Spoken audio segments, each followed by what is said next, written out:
ሰዎች ሆይ ከጥርጣሬ ብዙውን ተጠንቀቁት የተወሰነ ምክንያት ያለው ተቀባይነት ያለው ነው ይችላል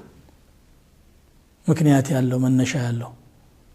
ከዛ ግጭ ግን አብዛኛው ተጠንቀቁት ከፊል ጥርጣሬ ወንጀል ነው ይላል ተጠራጣሪ የሆነ ሰው ራሱ ነው አፊያ የሚያጣው ተጠራጥሮ ሲያበቃ አብዝቶ ጥላውን እስከ መጠራጠር ድረስ ይሄዳል ህይወቱ በስጋት የተከበበች ይመስለዋል ባጠገቡ ሰው ካለፈ ለጤናው አይደለም ባጠገቡ ያለፈው ለሱ ለጉዳዩ ነው የሚያልፈው አንተን አስተዋውሰህ ላይ ሆነ ይችላል ምናልባት እኮ በሆዱ እንዲህ ያለ ነው ብሎ የሚጠራጠር ሁሉ አለ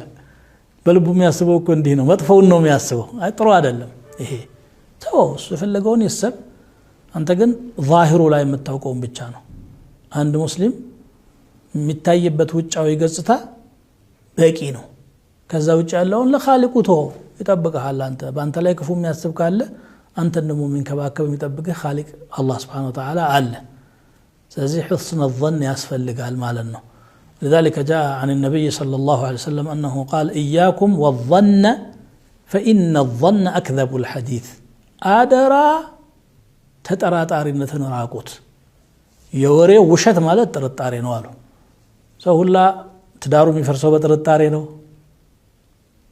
ጓደኛው ጋር የሚጋጨው በጥርጣሬ ነው መነሻው ያልታወቀ ዝም ብሎ ሸይጣን ይመጣና አትመነው ይላል በርግጥ ከብትሁን ማለት አይደለም ጥንቃቄ አይከለከልም ምክንያት ያለውም ደግሞ ጥርጣሬ አይከለከልም ሙእሚን ጅል መሆን የለበትም المؤمن غر كريم ሊታለል ይችላል ደግ ሰው ነው ኸይርን ስለሚገምት ነገር ግን لست بالخب ولا الخب يخدعني بلط አይደለሁም በልጥ የሆነ ሰው ግን አያታልለኝም የሚል አባባል አለ ማለት ተሻወድ ከብተው ማለት አይደለም ግን ህይወትህን በጥርጣሬ አትሙላው ነፃ ሁን በሰዎች ላይ ኸይር ነገር ገምት ረፍት ታገኛለህ ሰላም ታገኛለህ እነሱ ስለኔ ምን ይላሉ ከምትለው ይልቅ እኔ ስለነሱ ምን ኸይር ለስራ የምትለው ሐሳብ ተጠቅመሃለች አላህ ዘንድ ስለምትጠቅመህ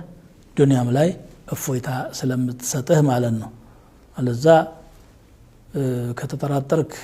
ራስህንም ጭምር እስከ መጠራጠር ድረስ ትሄድና نوع من الجنون يبدت عينت ሊሆን ሁሉ ይችላል አላህ ይጠብቀን